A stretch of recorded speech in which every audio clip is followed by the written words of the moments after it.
Broke the story on local homestead tax credit fiasco. Expose the Evansville Redevelopment Commission excessive spending habits. Your community watchdog. CityCountyObserver.com is your online community newspaper dedicated to the progress of Evansville and Vanderburgh County. We're a nonpartisan publication providing insight into political issues and events that shape our community. We are a watchdog for you, the citizen. Check us out online, city-countyobserver.com. That's city-countyobserver.com.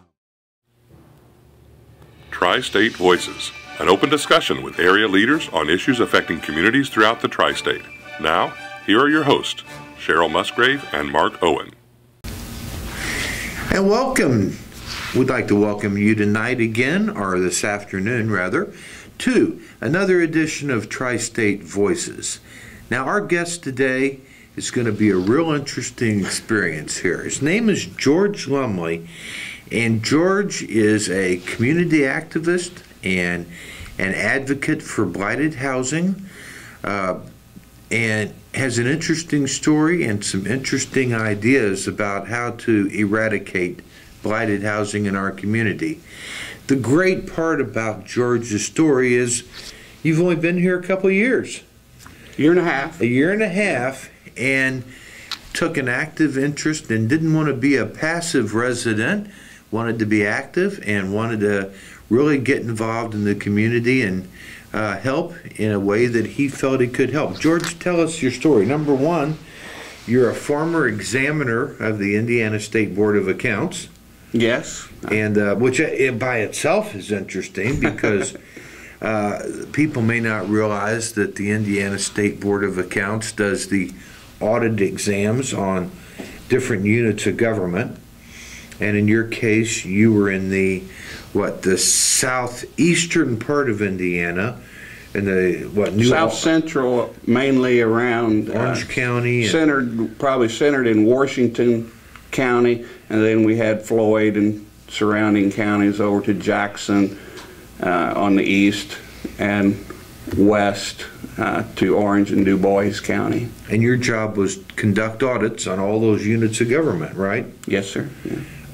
So that alone is interesting. Plus, you have a background in management in the private sector and the corporate sector, and you ended up coming to Evansville. How? Well, when you get old and you're empty nesters and you're working out of town and you're meeting up at back at the old home place on weekends only, and your kids are getting ready to have grandkids, you kind of sometimes think about changing your lifestyle. So my wife came home one day and said that she thought she'd like to move to Evansville, and she could still come see me on weekends, but she could go ahead and get settled and start preparing for old age. And we have a daughter here, so we're planning on her taking care of us after we help her take care of the upcoming grandchildren. Well, so good. Yeah, you were moved on the north. You located in the north side of Evansville, and how did you get involved in this passion of yours? Well, when my wife said she was going to move to Evansville, I said, "Well, hang on, I'll go with you." I said, "I'm tired of traveling and so forth, and it's time for a lifestyle change." So we started looking for houses here and looking at the neighborhoods and where we would like to live and what kind of housing that we were looking for. And I was just impressed with all the vacant houses, not just in the lower priced homes, but even in some of the pricier homes. There were homes that had been locked up and abandoned and were actually deteriorating. Mm-hmm. And I was able to find a nice neighborhood and a nice home, but I always kept thinking about all these other homes that are out there that some people say people could use them, and I say, yeah, that's a good idea. And then looking even at how about these people that are living next to some of them that are a burnout shell. And that's what struck me the most, is the plight of that person or family that's living next to a house that maybe caught on fire and burnt, and now it's still there a couple years later. Or that's vacant and has weeds 3 feet high. Vacant and weeds. And so kind of just looking at that, I was kind of looking at, it was always on my mind, what could be done about it. And I heard that Indiana was getting $75 million funding, and it sounded like it was just the purpose that I saw the need for. And it was really great. I thought $75 million would go a long ways. Mm-hmm. But $75 million doesn't buy much anymore. So in looking at the grant and kind of going to the blight meetings that the city sponsored on what they were going to do with the funding, they had some projects lined up, and then they were asking other people to come forward if they had something they wanted to suggest. And it seemed like there was a lack of people wanting to come forward. And at the meetings, they were saying that they were having trouble getting people to come forward to be program partners, they were calling them, and that there were problems getting the titles, and that there were all these issues, and it was a lot more difficult task than what I envisioned of just picking these houses and getting rid of them. Right. So I got looking at more into the detail of what is going on, and I picked a neighborhood just to focus on. I picked a neighborhood, and I called the project the Wright School Area Demo. And it's an area with a little over 100 homes. It's located by the Wrights High School. It's between South Baker and Broadway. There's a few streets there, Denison and South Baker or Barker? South Barker. Barker, okay. Right. And there's it's like 100 homes, and it looks like there's about 20 of them in there that need to come out. One of them that was one of these burnt-out shells, mm-hmm.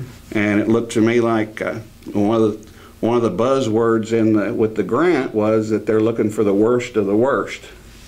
And to me, that area looked like it had some of the worst of the worst, but there was nobody focused on it or considering doing anything with it. So I started just walking the street and knocking on doors and asking, looking at the places and asking people about the situation. What's the history? Why are the houses vacant? Why it was there, and so forth, and looking up on the county assessor's website. And one of the things that the city said they had trouble with is finding somebody that would take the lot after they took the house out. And so I started asking, neighbors, if they would want the lot. And I put together a project. And I guess, let me interrupt you, but I guess one of the problems that you find a lot in older homes is the lots are 25 foot wide. Right. And the current building statute, the building laws, don't permit you to build a house on a lot 25 foot, do they? Well, I think the laws restrict it, but there's some houses that have been built recently within the last few years on those lots, so they've apparently gotten some kind of a variance. Okay. But it looks, it doesn't look very good. The house sets way back because there's a setback restriction. So by the time you go to the setback restriction, what you're allowed to build is not something somebody, I think, is not something somebody wants to build. Yeah, and like I know that in the Habitat homes, they look for a minimum 50 feet. Okay, 2 lots. Yeah, 2 lots, and so they have to try to locate parcels of land that would have 2 of these lots available, not 1, to be able to do something. Yeah. And then it makes a real nice looking home site. Oh yeah, that does make a great home site. Even with the setback, It's still, you've got the lawn and everything. It looks real nice. So, go ahead, I'm sorry. So you found this and you started digging out these titles and... Well, one of the problems on the title, at the meetings they were saying, well, it's so hard to get the title and there's liens and there's this and that. And first I was looking at, well, what are we going to do with the lot? What can, if we take the house down... How do you get ownership, Yeah, if we take the house down, what are we going to do with this lot? And it looked, so I asked the people in the community, hey, if that house was gone, what would we do with that lot? And surprisingly, some of them would say, well, I'll take it, add it to my property, then I'll have a nice yard, I'll have a place to pull off and park. And we'll take care and maintain it. We'll take care and maintain it. And I was surprised that within that area of just a few streets and the 13 lots, being 10 homes plus 3 vacant lots,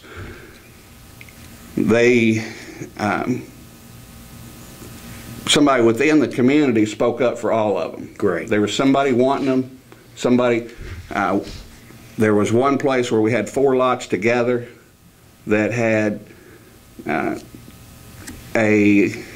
on each side it had rental housing, and somebody with rental housing usually doesn't want another lot. Their tenants usually don't want to take care of a lot. And somebody, with the 4 lots together, as I was just looking and talking, somebody spoke up and said, can you get me a garden, a place for a garden, for a community garden? I said, well, 4 lots enough? Yeah, well, that's...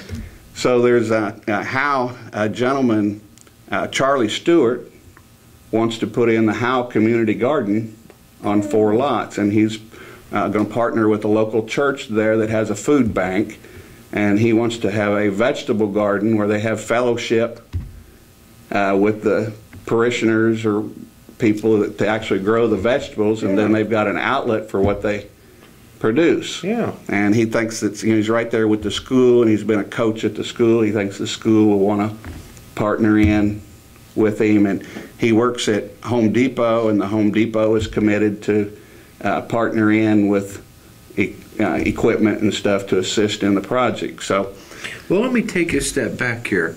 So how did you acquire the title to the properties? Oh, we were on that a minute ago. Yeah. Well, when I was looking first, what are we going to do with them? And we came up mostly only one place is somebody wanting to acquire 2 lots to actually build a home. The rest of them are wanting to put the lot, add a lot to existing parcel, or they're wanting for a yard or parking area, but you or they're have to wanting have a the garden. title to tear the house down, right? Well, you have to have the title, but what type of title do you have to have? You don't have to have the best title. You can have merely a quitclaim deed. Right.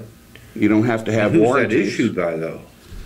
The city or the county or? The quitclaim deed would come from the property owner, whoever's the owner of record. Okay. Could quitclaim their interest. And so they were willing to do that. And in contacting people that had still had titles in their names, most people would say, yeah, how can I get rid of this property? I don't want it. I want to get rid of it. Okay.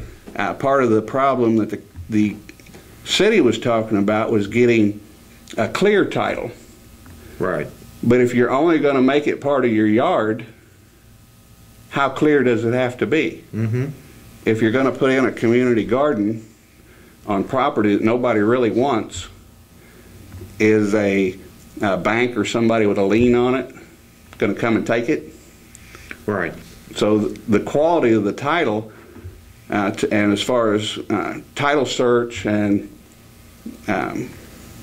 getting a clear title, wasn't really a problem. It's pretty easy just to get. So then how would you get the buildings torn down? Well, to get the buildings torn down, we would go back to the city's blight program. They've got a grant from the state, the $75 million, and the state is providing the city with this program for the funding to tear the building down.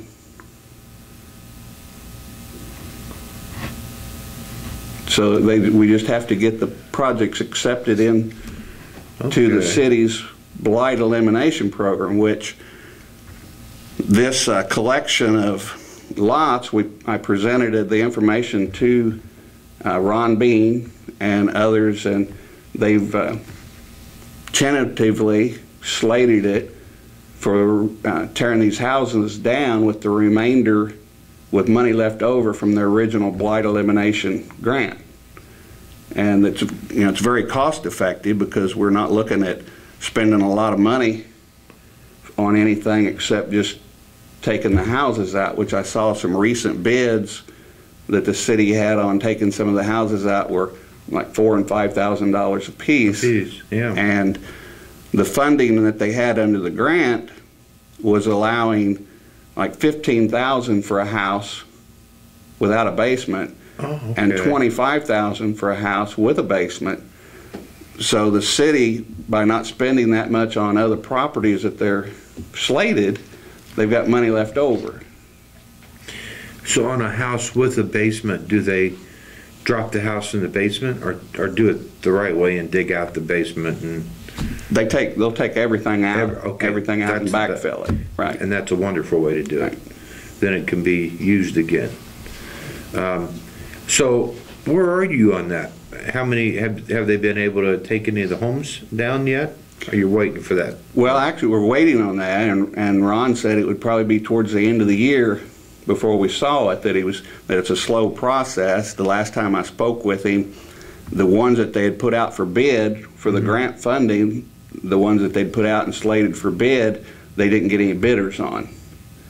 So he thought it was because everybody was so busy with their workload, and he anticipated that later in the fall they would be people would be catching up, and the bids would go through, and more of the demolitions would occur. So that was just the first round of the ones that I saw they were easy properties to get a hold of. Then I'm looking at round 2, and those are properties that we can get a hold of that people weren't as quickly to say we'll just turn them over, but are properties that it looks like they're not going to be paying the taxes on them. It looks like they're going to be delinquent, and under the new tax rules that they passed this year, Senate Bill 415, they're able to take these properties a lot faster and demo them. The problem is we're going to have the money. We can get the title to them. We can find people that want them, it appears. We're just going to have to find the funding to tear them out, because the grant funds won't last. They'll be used up. Now, are there more grant funds coming in the future, or do you know? I haven't talked to anybody that anticipates them.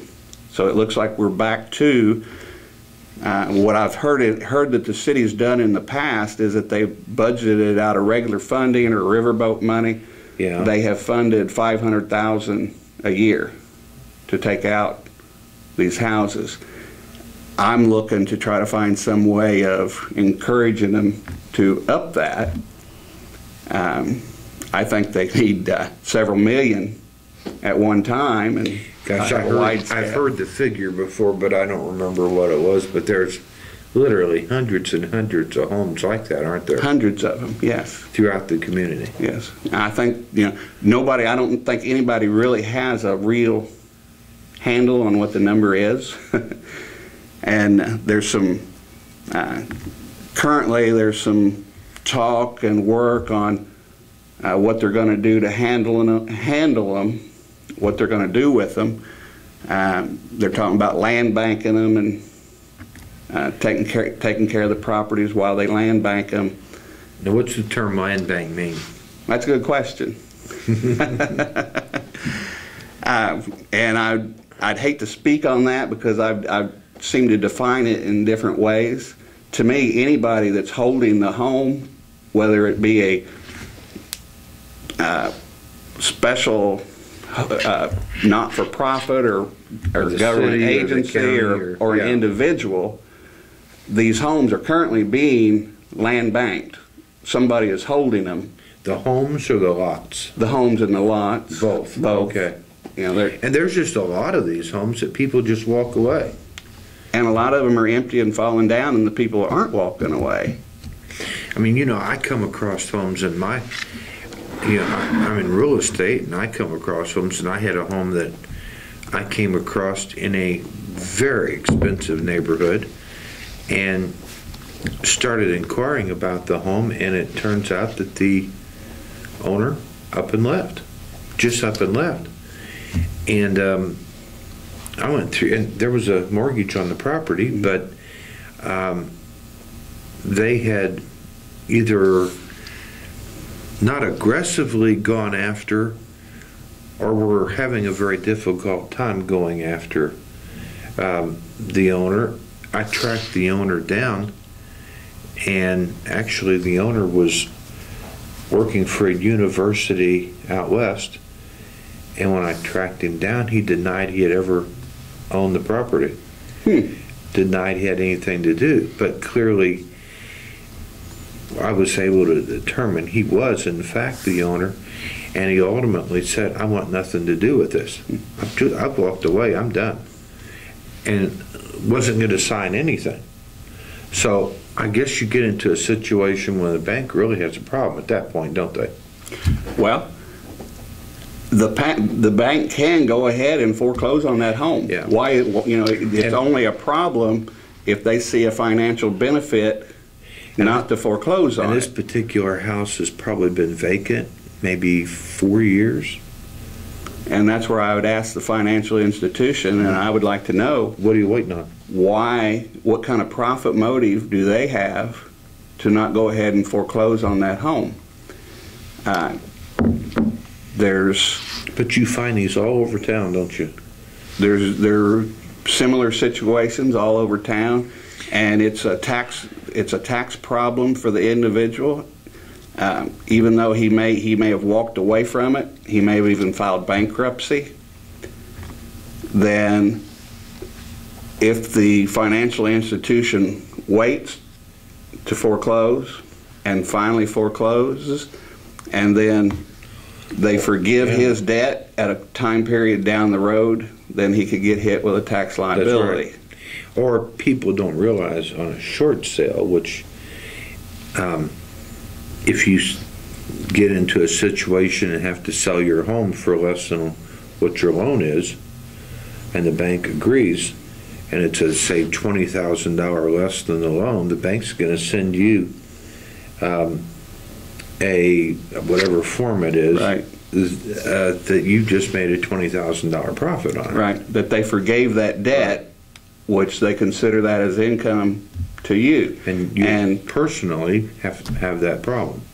And it's not been a problem for the most part because the IRS has provided a waiver for that. But the waiver expired last year. So for 2015, that's no longer the case. So that income will now be taxable. Okay. And well, so when you're done with this, you'll have changed the whole complexion of the neighborhood, right? I hope so. You know, I hope that the property values in that neighborhood improve. I'm looking for 100%. And if you take the 80 houses that are left and improve their property values by 100%, that's a lot more money that we've created than what it cost and improve the whole scope of the neighborhood. The attitude of the people. Yeah. They're not going to get up and see that burnout house next to them. Well, they now have a nice yard. There's no place for. I mean, those are those types of homes are invitations for to become used for homeless people or for crime or for drugs or for any number of things. And it's costing the city more for those related costs than if they would just borrow the money and get rid of it. Well, not to mention the danger of fire. Right. That's what the cost associated. And burning the homes next door. Sure. And so what's your next project? What's after this? Well, because of this project, I seem to have grown tentacles into other areas. And one of them is and the biggest reason is what can we do to keep this from occurring? And that's going to be programs to help people make the repairs, programs to get people to decide that they don't want to keep that property anymore, something that would encourage them, right? And that's usually monetary. So I'm looking to code enforcement, people that don't want to mow their grass, people that don't want to do the repairs. They shouldn't be the owner of that property. And the means that we have to encourage them to change is to ownership, basically lobby government to take action, is to fine them. I mean, it's pretty easy to go out and stick a flag in the ground for somebody's weeds that they don't want to cut and have somebody else cut them and then charge them the cost of cutting plus a $200 fine. So these houses that they're not, that they're willing to hang on to and pay $200 a year in taxes or $400 a year in taxes now have a $200 fine attached to it every time.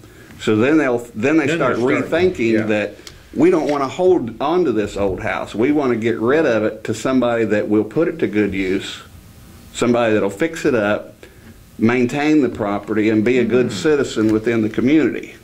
So that's the direction that I'm heading. One of the tentacles. Another tentacle is I'm working with a couple of students, civil engineering students. One of them, they're juniors, one at Purdue and one at USI. And they are civil engineers, and they want to come up with a ground cover that's not vegetative, so that if nobody wants to maintain the lot as a yard, a cheap method that we cover it with a neoprene fabric, not a neoprene, a geotextile they called it, a geotextile fabric, and something like brick chips or asphalt millings, where you can have the lot cleared, the house is gone, and for very little money, they're hoping $400, $500, a one-time 20-year guaranteed weed barrier, so that property won't continue to be a grown-up vacant lot. So there's projects like that that keep popping up. And all this is volunteer. Yeah, I like it volunteer. I've taken things that I really liked before and turned them into work. They're not fun anymore.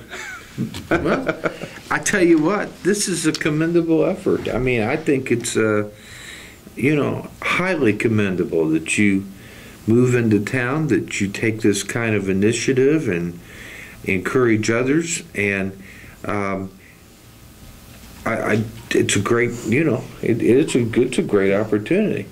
And one of our partners is the citycountyobserver.com, and we will have the citycountyobserver.com post how to contact you and how a person might be interested, might be able to help, and might be able to participate and join you in your efforts.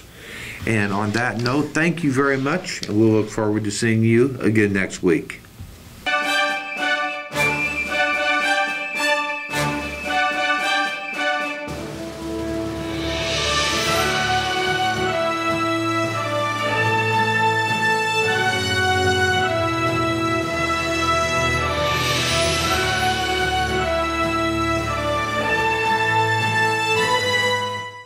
This year in the Tri-State, 1 out of 8 people will be in an accident. Would you know what to do?